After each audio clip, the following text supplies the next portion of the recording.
So what's it really like living in St. Catharines, Ontario in 2026? Is it actually one of the best affordable cities left in Southern Ontario? Or are there some major deal breakers you need to know before moving here?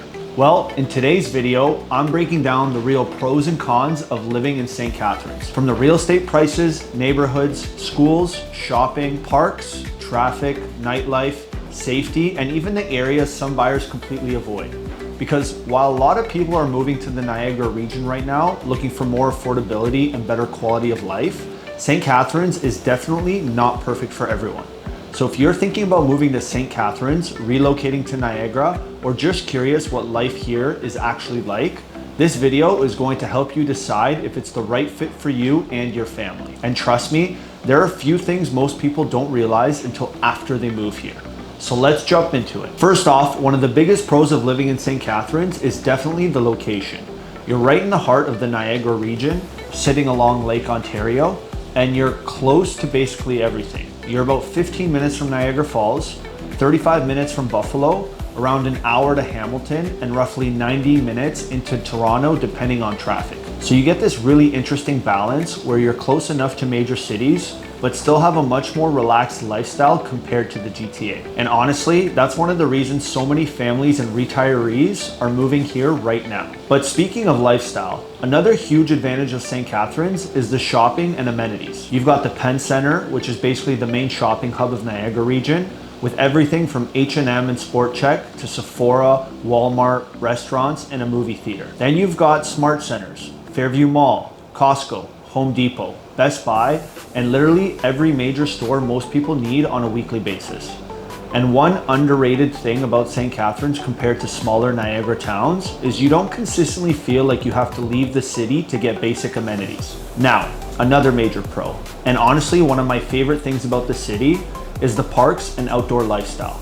If you enjoy nature, this place is awesome. You've got Port Dalhousie Beach, Sunset Beach, Montebello Park, Burgoyne Woods, DQ Falls, the Welland Canal Trails, and tons of waterfront walking paths. And because you're in the Niagara region, you're surrounded by wineries, golf courses, conservation areas, and farmland. So if you like being outdoors, this city checks a lot of boxes. One of the things a lot of families ask me is about schools. And overall, St. Catharines actually has some really solid school options. You've got highly rated public and Catholic schools throughout the city, plus Brock University and Niagara College bringing a huge student population into the area. And then on the private side, Ridley College is one of the most prestigious schools in all of Canada. So education-wise, there's definitely good options here. Now, let's talk about one of the biggest reasons people move to St. Catharines, and that's affordability. Compared to places like Oakville, Burlington, Mississauga, or Toronto, your money goes twice as far here. Detached homes are still significantly cheaper than most GTA cities, and condos and townhomes remain some of the most affordable options in Southern Ontario.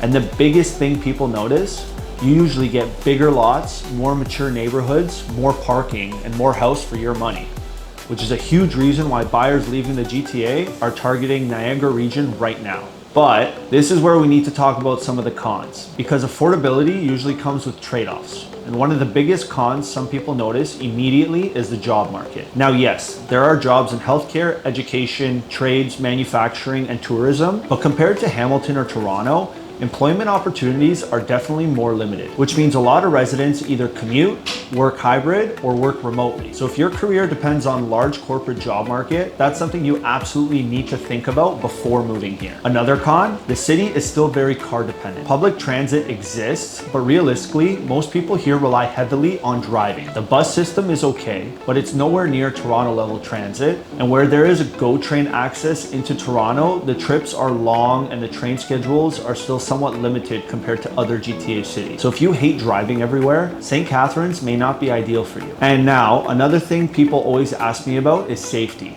And honestly, for the most part, St. Catharines is considered a pretty safe city. But like many Ontario cities right now, there has definitely been an increase in homelessness and petty crime in certain areas, especially around parts of downtown. Now, this does not mean the city is dangerous overall. There are a ton of fantastic family-friendly neighborhoods throughout St. Catharines, but there are definitely some pockets that buyers tend to avoid depending on what they're looking for. And this is why working with someone local really matters, because neighborhood selection in St. Catharines can completely change your experience living there. Now, another pro that people absolutely love: the wineries and the food scene. Niagara Region is world famous for wine country. So within 20 to 30 minutes, you've got dozens of wineries, vineyards, breweries, and restaurants. And honestly, the food scene here is underrated. Some amazing local spots include Fat Rabbit, Oddbird, the Merchant Ale House, Bugsy's, Big Tuna Sushi, and Beechwood Donut. Plus, the farmers markets here are incredible in the summer. And then throughout the year, you've got events like the Niagara Grape and Wine Festival, Rib Fest, concerts,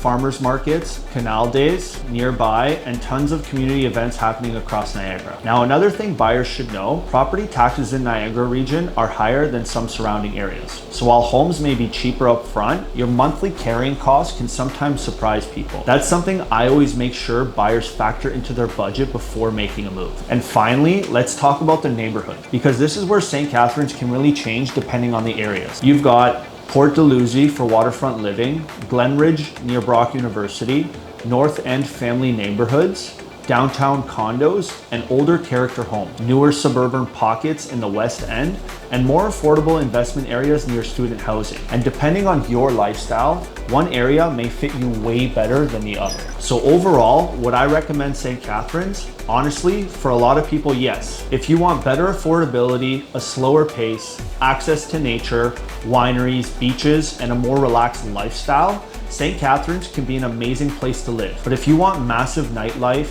huge corporate employment, walkability everywhere, or big city transit, you may find some limitations here. So hopefully this video gave you a real honest breakdown of what living in St. Catharines is actually like in 2026. And if you're thinking about moving to St. Catharines, Niagara Region, Hamilton, Burlington, or anywhere in Southern Ontario, feel free to reach out. My team and I help people relocate here all the time, and we'd love to help make your move as smooth as possible. And if you enjoyed this video, make sure to subscribe, because I post weekly videos all about living in Ontario, real estate neighborhoods, and what it's really like moving to these different cities. And I'll catch you in the next one.